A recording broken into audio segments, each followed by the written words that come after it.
안녕하세요. 내일의 그래프입니다. 오늘은 미국 주식 시장 상장을 준비 중인 세계 최대의 숙박 공유 기업인 에어비앤비에 대해서 알아보려고 합니다. 코로나로 인해 어려움을 겪은 한 해였지만 백신이 나오고 점진적으로 여행이 재개되고는 있지만 이전 성장률을 회복하고 컨택 시대의 수혜주가 될 수 있을지 알아보려고 합니다. 에어비앤비는 2007년에 시작된 사업입니다. 세계적인 미술 대학으로 알려진 로드 아일랜드 출신의 두 청년, 브라이언과 존은 월세를 낼 수 없어서 어려움에 처해 있었습니다. 이를 메울 방안을 찾아보던 중 샌프란시스코에서 열리는 디자인 콘퍼런스에 참가자들이 숙박할 호텔이 만실이 되었다는 이야기를 듣고 방을 빌려주면 어떨까 하는 아이디어를 구상했다고 합니다. 재빨리 위와 같은 웹사이트를 열었고 3명의 숙박객을 맞이할 수 있었다고 합니다. 단순히 방만 빌려주는 것을 떠나서 샌프란시스코 지역을 소개하고 그들이 로컬 사람들과 같은 경험을 누릴 수 있도록 도와줬다고 합니다. 그들은 여행을 하며 이런 특별한 로컬 경험을 원하는 이들이 더 많지 않을까 하는 생각에 사업 구상을 시작했고 2008년 하버드 공대 출신 네이트가 합류하면서 본격적으로 사업을 시작했다고 합니다. 13년 후 에어비앤비는 400만 명의 호스트가 등록된 거대 숙박 공유 플랫폼으로 성장했습니다. 호스트들은 220개국에서 누적적으로 8.3억 명을 손님으로 모셨고 호스트에게 총 1,100억 달러의 수입을 올려줬다고 합니다. 에어비앤비가 목표로 하는 시장의 규모는 어떨까요? 다양한 업계 자료와 에어비앤비가 추산한 자료에 의하면 에어비앤비가 타겟으로 삼는 SAM은 약 1.5조 달러 시장입니다. 이 중 단기 투숙은 1.2조 달러, 현지 관광 및 경험 시장이 약 0.2조 달러입니다. 이보다 큰 전체 시장은 약 3.4조 달러 수준인데 TAM은 단기 투숙에서 투숙 연장, 장기 투숙, 그리고 비관광 소비 등이 포함된 더 거시적인 시장입니다. 이 시장은 연간 3.5%의 성장률로 커지고 있기 때문에 시장 자체가 커지기보다는 에어비앤비가 기존 호텔 업계 등에서 시장 점유율을 뺏어오는 게 성장률에 더 도움이 되겠습니다. 사업 모델은 굉장히 단순합니다. 숙박을 하면 에어비앤비는 호스트로부터도 수수료를 징수하고 투숙객으로부터도 징수를 합니다. 예를 들어 투숙객이 100불짜리 숙소에 투숙하면 호스트로부터는 약 3%인 3불을, 투숙객으로부터는 약 12%인 12불을 징수하게 됩니다. 총 15불을 받아가는 구조입니다. 대략적으로 숙소 가격의 15% 정도를 받아간다고 생각하시면 될 것 같습니다. 이 모델의 성장세를 보면 초기에는 굉장히 가파르게 성장했습니다. 다만 부킹 수는 2016년 74% 성장한 이후 성장세는 다소 주춤하기는 했습니다. 성장률이 계속 떨어져서 2019년 31% 수준까지 떨어졌습니다. 코로나 상황을 감안하지 않더라도 장기적으로 50% 이상의 고성장을 기대하는 것은 조금 어렵지 않을까 싶습니다. 최근 상황을 분기별로 보면 코로나 상황 때 직격탄을 맞았다는 것은 충분히 짐작할 수 있습니다. 2020년 2분기 분기 투숙 2,008만 회로 급락하고 있습니다. 그럼에도 불구하고 3분기에 바로 반등한 것은 굉장히 인상적인 것 같습니다. 코로나 상황만 잘 극복할 수 있다면 장기적인 성장 궤도에 다시 복귀할 수 있을 것으로 보입니다. 특이한 것은 4분기에 투숙 횟수가 줄어드는 것입니다. 마지막 분기에 휴가를 쓰고 여행을 많이 가서 에어비앤비 수요가 높을 것이라고 생각했는데 생각보다 집에 많이들 계시는 것 같습니다. 죄송합니다. 여담이었습니다. 연도별 손익계산서를 살펴보면 앞에서 보신 그림과는 크게 달라지지 않습니다. 매출 금액이 굉장히 크긴 하지만 성장률이 계속 떨어지는 부분은 유사하게 나타나고 있습니다. 만약 코로나가 없었다면 2020년 어느 정도 성장률을 보였을까? 추세대로라면 20% 후반대의 성장률을 보였을 수도 있겠다는 생각이 듭니다. 또 한 가지 눈여겨보아야 할 점은 바로 영업이익입니다. 2019년까지 영업이익을 낸 구간은 2018년 한 해였고 그마저도 1,800만 불에 크지 않은 금액이었습니다. 2019년에는 사상 최대 매출을 달성했음에도 불구하고 이전과 비교해서 최대 손실폭인 4.1억 달러의 영업손실을 기록했습니다. 그 이유를 살펴보면 매출은 32% 정도 증가하는 데 그쳤지만 그 외 비용은 훨씬 높은 증가율을 보였습니다.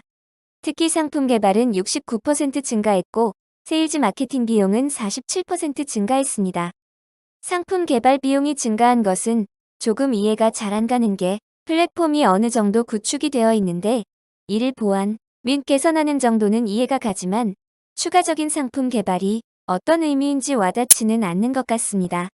S1 보고서를 살펴보니 이 항목은 주로 플랫폼의 개발과 관련된 인력 및 서드파티 관련 비용이라고 언급하고 있습니다. 세일즈 마케팅 비용이 크게 증가한 부분은 조금 부정적인 시선으로 보면 상장을 앞두고 매출이 더욱 증가한 모습을 보이고자 하는 의도가 있지 않았나 생각을 해봅니다. 2018년 대비 2019년 숫자가 성장률이 최소 40%는 나와야지 향후에도 이 정도 숫자로 성장할 것이라고 기대감을 만들어주지 않았을까 싶습니다. 하지만 역대금 세일즈 마케팅 비용을 쓰고도 매출 성장률이 다소 적기는 했습니다.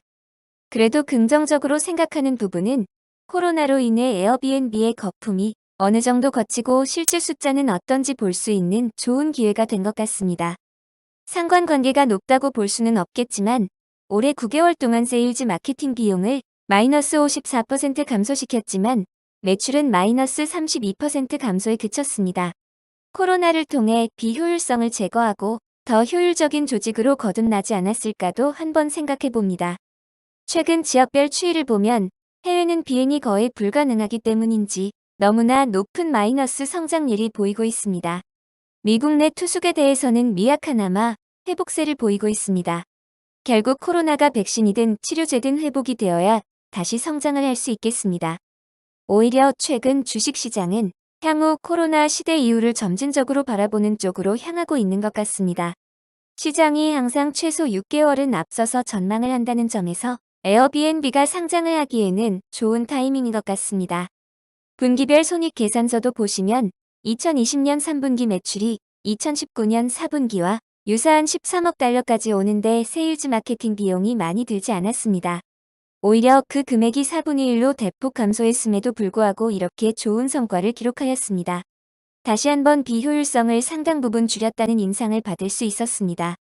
에어비앤비가 기대하는 밸류에이션은 어느 정도일까요?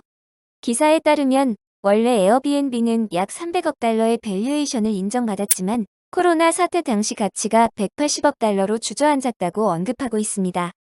그리고 업황이 회복되는 조짐을 보이자 다시금 300억 달러 밸류에이션을 인정받을 것으로 예상된다고 합니다. 2019년 매출이 약 48억 달러였음을 감안한다면 매출 대비 가격은 약 6.25배 정도로 평가받고 있다고 하겠습니다.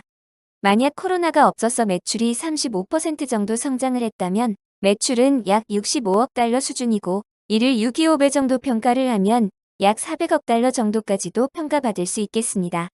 실제 상장을 하면 450억 달러 정도에서 시작을 하지 않을까 생각이 돼 에어비앤비와 유사한 업체가 어디 있을까 생각을 해보았는데 바로 부킹닷컴이 있습니다.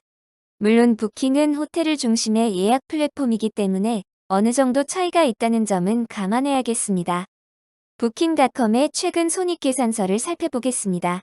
엄청나게 안정적인 사업 구조입니다.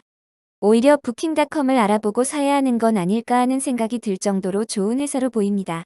물론 올해는 코로나로 어려움을 겪고 있습니다. 최근에는 10% 성장률로 줄어들기는 했지만 이익도 안정적으로 창출하고 있음을 확인할 수 있습니다. 에어비앤비와 유사한 30%, 40% 성장률이 나오던 시기는 약 2011년, 2012년 수준인 것을 보실 수 있습니다. 그런데 이때도 부킹닷컴은 안정적인 이익을 내고 있었습니다. 최근 수치를 보면 부킹닷컴의 2019년 매출은 약 151억 달러이고 시가총액은 816억 달러입니다. 신기하게도 5.4배 정도가 나오는데 에어비앤비의 추정 배수 대비 더 저렴합니다. 심지어는 34% 수준의 영업이익 마진율이 나오는데 말이죠. 만약 부킹닷컴이 2019년 수치에서 10% 성장했다고 하면 165억 달러가 나오게 됩니다. 이를 시가총액을 감안하면 배수는 약 5배 정도가 나옵니다. 조금 전 보셨듯이 부킹닷컴이 에어비앤비와 유사한 성장률 그리고 매출이 나오는 시기는 2011년, 2012년 시기인데 신기하게도 이때 부킹닷컴의 시가총액은 약 300억, 400억 달러 수준으로 지금 에어비앤비가 추정하고 있는 정도의 가치입니다. 다만 부킹닷컴은 이때도 이익이 나고 있었다는 점에서 에어비앤비도 어느 정도는 고평가로 보이기는 합니다. 이익이 개선되고 어느 정도로 부킹닷컴의 성장 궤적을 따라간다면 에어비앤비도 현재에서 2배 내지 3배 시가총액까지 갈 수 있지 않을까 생각해 볼 수 있겠습니다. 다행히 현금은 9월 말 기준 45억 달러 정도 있어서 당분간 사업에 큰 문제는 없을 것으로 보입니다만 부채도 보시면 69억 달러로 거의 총 자산의 대부분을 차지하고 있습니다. 다행히 이번 상장을 통해 에어비앤비는 약 30억 달러를 추가로 모집할 계획을 가지고 있기 때문에 급한 불을 끌 수는 있겠지만 이전과 같은 공격적인 영업 마케팅도 쉽지 않아 보입니다. 코로나 시대가 끝나면 아무래도 여행에 대한 수요가 보복 수준으로 일어날 것이라고 생각합니다. 분명 에어비앤비가 다시 기지개를 켤 날은 명확히 보이는 것 같습니다. 에어비앤비를 예전에 사용한 적이 있었는데 유럽에서는 침실이 매우 깨끗하고 호스트들도 그렇게 친절할 수가 없었습니다. 반면 미국에서는 벌레나 바퀴벌레가 있는지 매번 걱정해야 했고 다소 방임이라는 인상을 받았습니다. 물론 개인적인 체험이기 때문에 감안해서 들어주시면 좋겠습니다.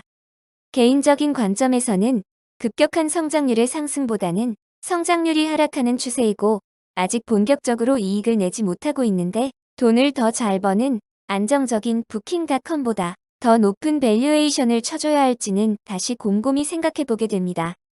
급하게 살 필요는 없는 주식으로 보이고 300억 달러를 기준으로 그 아래가 온다면 그때는 분명 투자해볼 가치가 있다고 생각하지만 그 위 밸류에이션까지 추격 매수는 자제할 예정입니다. 오늘도 들어주셔서 감사합니다.